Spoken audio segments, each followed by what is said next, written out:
It's that time of the year again where creators and viewers alike come together in anticipation for the next EAFC title. After another grueling year of broken servers, menu glitches, terrible gameplay, and whatever this is, we find ourselves eagerly awaiting for the upcoming EAFC release. Despite many of us claiming it would be our last FIFA, we come back one way or another. But why? Why do we allow for this mediocrity from EA? Is it the lack of competition, the fear of missing out, or maybe because the game is too good? Yeah, right. The game is not good at all. The FIFA video game series wasn't always like this, however. The feeling around FIFA was vastly different just a few years ago, a feeling reminiscent of the good old days. But in order to understand why we hold this game so close to our heart, we have to go back in time, to a time in which I was first introduced to the FIFA series, 2012. FIFA 13 is the start of the beautiful love-hate relationship between EA and myself. The games were released on Xbox 360, PlayStation 3, Wii, Wii U, DS, and wait, PlayStation 2? What does that even look like? Anyways, when FIFA 13 came out, it was already in the midst of the microtransaction hell. Even a decade ago, you had children around the world taking mom and dad's credit card to open packs, only to pack Sergio Busquets. I mean, I would beg my mother to get me $20 of PlayStation Network gift cards in the local supermarket just to put in my Ultimate Team, only for me to spend it on 50k packs during happy hour. If you know, you know. And while sure, cards like Messi or Ronaldo would be insane to pack, at the time we wanted these cards. Yes, these cards. Cards in general all had value throughout the entire year. Informs were actually rare and exciting to pack, and even a useless inform or special card would make you happy to pack it. I mean, come on, you got happy to pack fitness cards, contracts, chemistry styles, and formation cards. Goddamn formation cards. Does this generation not understand that in order to get full chemistry back then, you needed a card that had a formation that you were using and added to the players, otherwise they did not receive the full chemistry. And that's just the tip of the iceberg, because why do I still remember commentary phrases from these games? Goal! 3 of the best, he's made them pay.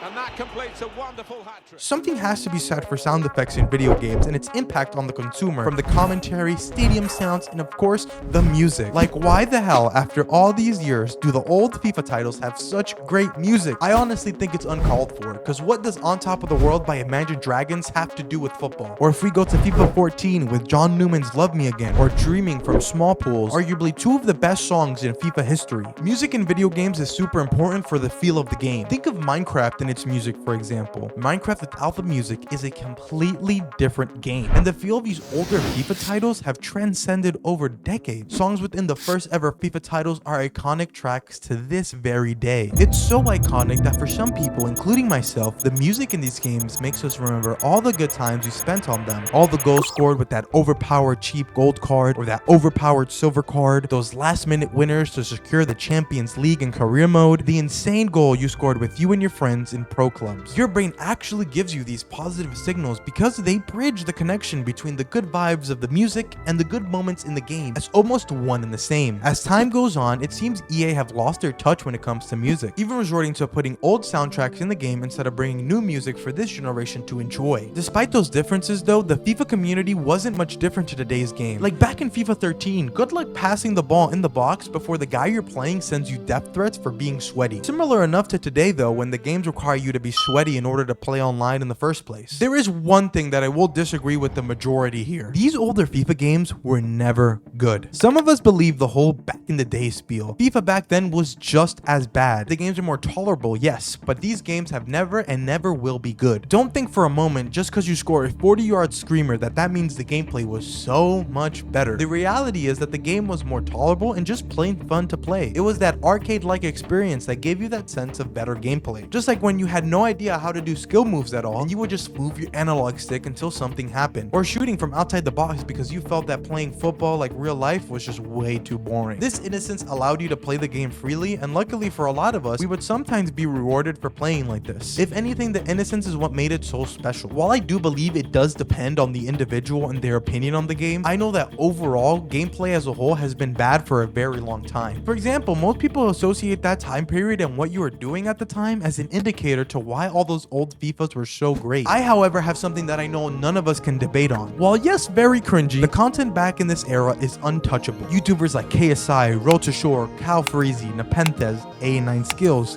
Gunth. I mean, I can go all day long. While I do love the content many of the people within the FIFA community are making today, I know a lot of current creators will say that YouTubers back then are the reason so many of us make content in the first place. That generation of content creators is such a huge inspiration for us. Coming home from school to watch KSI cry about losing the Team of the Year in a wager, hacking Team of the Year Iniesta and taking off his pants for whatever reason, honestly, Prime KSI was very weird. Or even calling his own mother just to tell her he packed Hazard. It was peak childhood. These are the memories that we will cherish and remember for the rest of our lives. I could remember that day so vividly. When I got FIFA for the first time, staying up late playing my player career or using a card Mad HD Gamer recommended was the cheap Messi. All while watching Gunth build the blackest team in FIFA. Yeah, I'm not sure how even back then he got away with this. FIFA YouTube was definitely at its peak at its time, and the rise of streaming within the FIFA niche was very interesting as well. YouTubers like Bazinga from the Sidemen started streaming on Twitch, gaining the trust of another Sideman, Circa. A9 Skills was one of the first streamers on Twitch when it was still called Justin TV. Overall content as a whole was great at the time, which is one of the reasons why so many of this generation believe the older FIFAs were so special. Ultimately, it begs the question though, what has changed? My first thought is always how a lot of us feel too nostalgic of that time period. We are romanticizing that time period when we were kids or younger adults with less responsibility. We allow ourselves to think it was the game that brought us the joy when it could have been the innocence that blinded us to the bad things. Something the new FIFA titles do so well is allow for growth. Of course, better hardware comes with more opportunities for better graphics and customization. It allows for people within the community to create mods, in turn creating a better experience for the career mode guys, for example, giving them access to realism mods, player scans before EA ever can, and even kit mods. Those modders in the career mode side of things are absolutely killing it. The growth has also allowed for icons and heroes to be included when building your ultimate team. Content in Ultimate Team overall has made it super easy for you to pick and make your team that you enjoy, and when comparing that to FIFA 13, instead of grinding divisions for coins and trading your way up for the best players, currently there is multiple game modes in which you can earn coins and packs to get the players you want. The growth allows for you and your friends across Xbox, PlayStation, and PC to all play pro clubs together, making so that you and your buds have a great time talking and playing football online. I personally believe that these games are arguably better than the ones we played growing up. I only say that because if we look back at these older games, most of us didn't just play FIFA. We had other games like Call of Duty, Minecraft, even 2K or Madden, as well as GTA and single player games. FIFA was not taking up all of our time. Even if it did take up all of your time, the game didn't have a lot in it after you quote unquote completed the game. Beating Division 1 and getting your favorite players, winning everything in career mode, and playing with your friends in pro clubs. Once you did all of those things, the game lacked real replay value over time. Nowadays, the fear of missing out is through the roof because EA feeds us content pretty much every day without fail. There is something that is always consistent within every FIFA and EA FC cycle though: early game grind. I'm not sure how else you can call it, but it's that first month to 2 month process of obtaining the best team possible. It happens every year from the first title to the current installment. All the FIFA haters come out to praise EA for what they have added into the game. Gold, Mendy, and Rashford are the best cards in the game. The regular versions of expensive cards are sought after. You and your friends compete to try and build the best team possible. Packs are so worth it as everything's price is so high, causing gems to come out of the rough until the eventual collapse of the title when that very first patch comes out and ruins the game. Games like pre-patch FIFA 18, which so many of the community think was the best gameplay since FIFA 17, are ruined because EA wants to please to their casual player base. Despite the game disappointing us, everyone still seems to enjoy this part of the year the most. However, this trend happens every year without fail. But why give up on this franchise we grew up loving, and why do so many people hate the game and still buy it? Well, it's allowed for us football fans to translate our love for the sport and video games into one body. This is why we fell for these titles, and I truly feel that this next generation of EAFC players are going to look at these games as their favorite. I believe that we all want to feel like we're back in our bedrooms playing FIFA for the very first time, uninterrupted, with no responsibilities, just simply playing, imitating the art form of football. So I challenge you to play this next EAFC title as if it was your very first FIFA ever. Thank you,